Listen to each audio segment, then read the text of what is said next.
Hey keto peeps! I don't know about you, but I'm craving summer flavors. So today on All Day I Dream About Food, we're going to make one of my most popular summer desserts, Keto Blueberry Jamboree.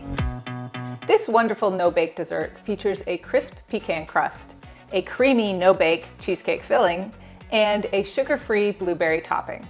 It's a keto copycat of the famous dessert from Magnolia Bakery in New York City. How does that sound to you?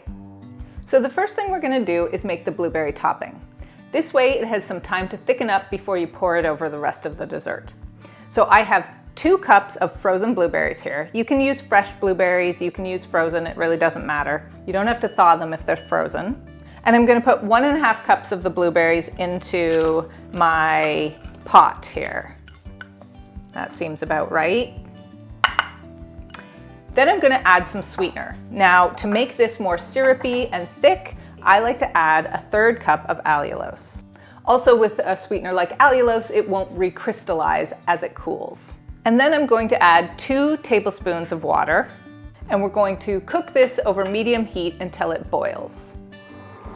And once you've got it to a boil, you want to lower the heat and let it simmer for 5 to 7 minutes. You basically want the berries to be soft enough to mash them up a little bit. Now you're going to remove your berries from the heat, and you're going to add in the rest of the blueberries. You can mash these ones up a bit, but you want some nice whole berries in there too. Then we're going to add some lemon zest to give it a nice tang. You want about 2 teaspoons. And finally, to help the topping thicken up nicely, I'm going to add a little glucomannan. You can also use xanthan gum. You probably want somewhere between 1/4 teaspoon to 1/2 teaspoon. You can start with 1/4 teaspoon and see how much it thickens up as it cools, and then you can add more if you think you need it. While our berry topping is cooling, we can get going on the crust. This is a pecan-based crust, and I like to use 1¼ cups of pecan flour. I usually buy some, but I ran out of it, and so I just made my own in my food processor. I made it pretty fine. It's a little more coarse maybe than what I could purchase on Amazon, but it'll work.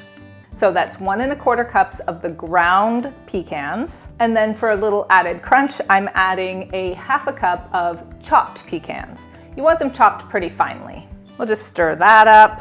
Then we're gonna add some sweetener, and I will say for a crisp crust, nothing but erythritol will work. You really do want an erythritol sweetener. So I have some granulated swerve here. It's 1/4 cup. So we'll mix that in. Then we're gonna add a little bit of salt. I like to add about 1/4 teaspoon. And finally, 1/4 cup of melted butter. And you just wanna stir that together until it sort of feels like it's clumping together on its own. I should mention that if you want, you can always use almond flour for the base instead.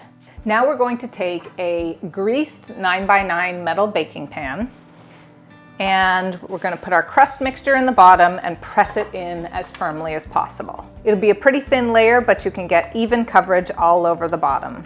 And I have this little handy dandy tool that I bought inexpensively on Amazon that helps me press it in very evenly. I don't even know what you call this. What do you call it? A crust press? Once your crust is all nicely pressed in, you want to bake it at 325 for about 15 to 18 minutes until it's starting to brown around the edges. Okay peeps, I have taken the crust out of the oven and it's just cooling right now. So we can get going on the filling. Now this is a no-bake cheesecake filling, and it takes 12 ounces of cream cheese. One trick I have learned for making super creamy keto cheesecake is to beat your cream cheese alone for about 2 minutes, no other ingredients. Once it's super smooth and creamy, you can start adding the rest of the ingredients. I'm going to turn this on to about medium and just let it go for about 2 minutes. Once it's super creamy, we can start adding other things like sweetener. You can use almost any sweetener you like for your filling. However, because it's no bake, you want to make sure it's a powdered sweetener or a liquid sweetener. I am going to use 1/3 cup of powdered swerve, and I'm going to add a little additional sweetness with this stevia monk fruit concentrate. And again, because it's no bake, you can sweeten to taste. So feel free to stop it, taste it, and decide if you need to add more. So to lighten our cream cheese a little bit, We're going to add a 1/4 cup of heavy whipping cream and a little bit of vanilla. I have 1/2 teaspoon here. Turn it on slowly so it doesn't splatter. And then beat until smooth. Now we're going to take another cup of heavy whipping cream and we're going to whip that until it holds stiff peaks. Okay, our final step is to fold the whipped cream into the cream cheese mixture. So we'll just put it right in there and carefully fold the two mixtures together. And you want to get it to the point where there are no obvious streaks of whipped cream.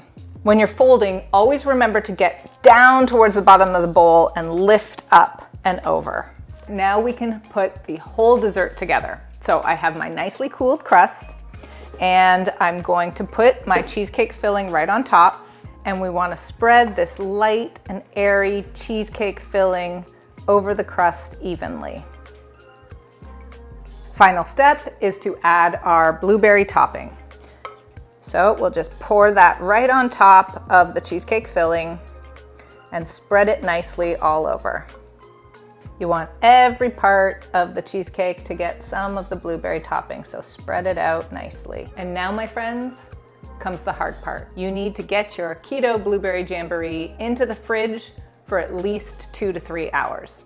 You want it to firm up nicely so you can cut nice, clean slices. Oh, you caught me dancing. Okay, you guys, I am super excited to show you this delicious keto jamboree. I have gotten it out of the fridge and I've cut into it and it looks absolutely perfect. Look at that. Beautiful, crisp crust, creamy cheesecake filling, and the topping is spectacular. Let's bite into it. Grab your fork and dig in. Oh, did you hear that little crispy crunch of the crust?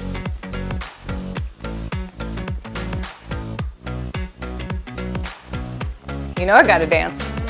Oh, it's so good. It's so good. It is the keto dessert of the summer, I promise you. For this delicious keto blueberry recipe and so many more, please check out alldayidreamaboutfood.com.